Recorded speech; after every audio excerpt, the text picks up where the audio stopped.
Selic subiu, igual todo mundo já está vendo nos jornais. O Copom, Comitê de Política Monetária, subiu em mais 1% a taxa de juros no nosso país. O que significa para a gente que investe em Brasil, que está acostumado com nossas rendas fixas? O que isso muda? Os investimentos pós-fixados, ou seja, os que sobem junto com os juros, acabam rendendo mais. Por quê? Existem basicamente três tipos de renda fixa.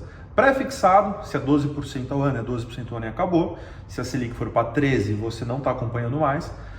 O outro tipo é inflação, no caso IPCA+, IPCA mais 7, IPCA mais 8, IPCA mais 6, que também tem a ver com a Selic, mas ela depende muito mais do IPCA. E o que está totalmente relacionado com a Selic são os pós-fixados. 110% do CDI, 100% da Selic, Tesouro Selic, por aí vai. E como que você monta uma carteira de investimentos, principalmente para iniciantes, quem está começando agora, com essa informação, que a Selic subiu? Primeiro ponto, para quem gosta de dividendos, existem dois fundos, desses 5 que eu vou falar aqui, que entregam dividendos mensais isentos de imposto de renda para a pessoa física. Por quê?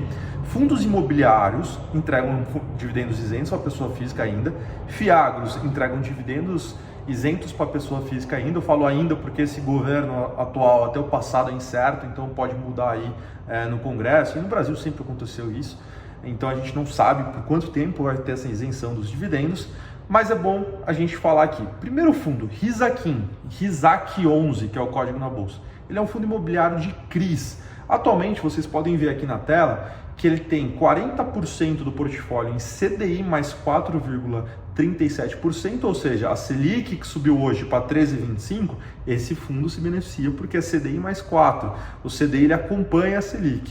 E como ele tem 40% dos ativos dele nisso, ele se beneficia pagando mais dividendos para você, isentos de imposto de renda. Eu gosto muito de ver outra coisa, se você olhar aqui na tela, a cota patrimonial dele, ou seja, se o fundo vendesse todo o patrimônio que ele tem, quanto que valeria por cota?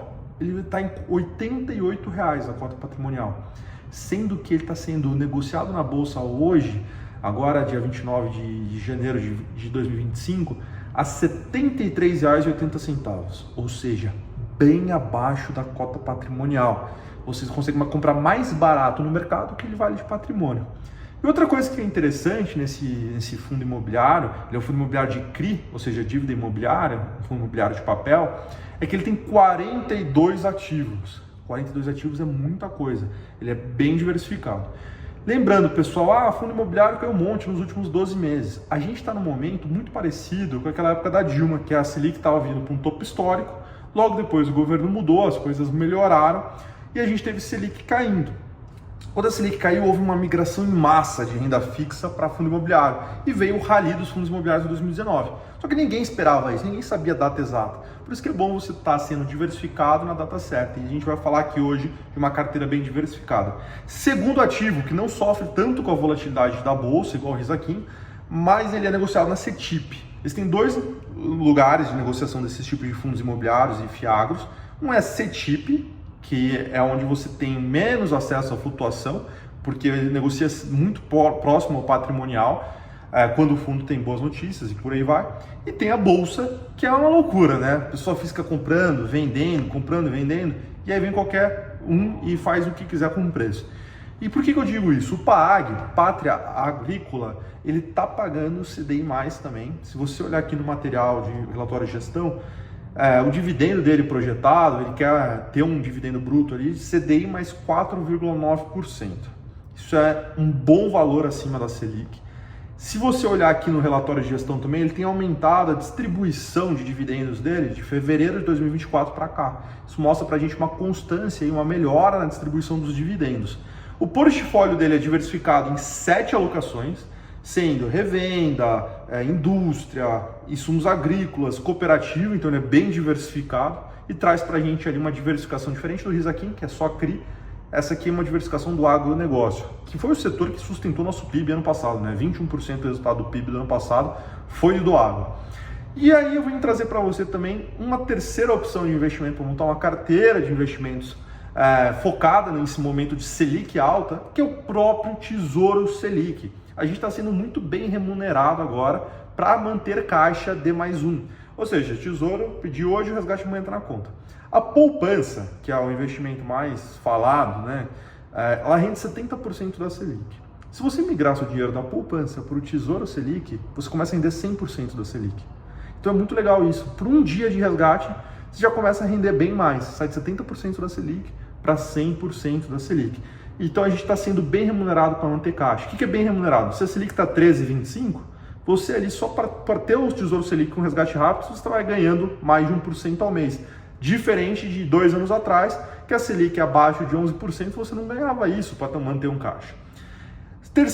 Quarto ativo, agora com resgate um pouco mais longo, Pátria Crédito 365. Pessoal, esse fundo rendeu muito mais que o Tesouro Selic, muito porque o prazo é mais longo. Então o gestor tem um jogo de cintura, inclusive um grande abraço para o Coutinho, que é o gestor do fundo, excelente gestor do Pátria. Ele tem um jogo de cintura de conseguir ativos mais longos e isso dá esse histórico que ele entregou aqui de mais de 140% do CDI de rentabilidade. É muita coisa, pessoal. Quando a gente compara aí com qualquer fundo de pós-fixado de banco, está dando 110, 108 do CDI, que já é um bom resultado, que está sendo da Selic, 140% do CDI é fantástico, mas tem um prazo de resgate longo, prazo de resgate de 1 ano. Porém, você é bem pago por isso, né? Você é bem remunerado para ficar esse 1 ano. E por último, quinto investimento aqui que eu queria falar para vocês, que vai totalmente contra os outros que eu falei, mas é bom pela diversificação, é CDB pré-fixado acima de 15,5%. Por quê? Toda vez que a gente olha a Selic nos últimos 10, 15 anos, raros os momentos que ela ultrapassou 14%. E quando ultrapassou, ficou pouco tempo. Por quê? O dinheiro fica mais caro. Você vai pedir dinheiro emprestado na Caixa, em qualquer banco, vai ficar muito mais caro e aí a economia esfria e o dinheiro não circula e Selic alta não é tão bom para o país assim. É bom quando precisa conter a inflação. Mas contida a inflação, as coisas melhorando, a Selic volta. E se você pré-fixa 15%, a 15,5%, daqui a 3, 4 anos, se a Selic voltar para 12%, 10%, você está fazendo 150% da CDI para um Selic a 10%. E aí você conseguiu manter uma boa taxa. Esses CDBs são estratégias um pouco mais longas. Ah, Igor, mas se a Selic não baixar, você vai ficar super bem remunerado a 15% ao ano. Que negócio que dá 15% ao ano lá, limpinho, sem risco? Porque CDB tem o FGC, que é o Fundo Garantidor de Crédito. Por isso que a gente inclui aqui CDB pré a 15,5%. Esse vídeo ficou um pouquinho mais técnico, não ficou tanto pontual quanto os demais, né? Eu falei bastante aqui como eu montar uma carteira com 5 ativos nesse momento de Selic alta. Qualquer dúvida pode mandar aqui nos comentários. Eu estou 100% à disposição para ajudar vocês a ter um futuro melhor, a ter uma assessoria com mais transparência, a ter ativos mais sólidos e ter resultados a longo prazo. Tchau, tchau!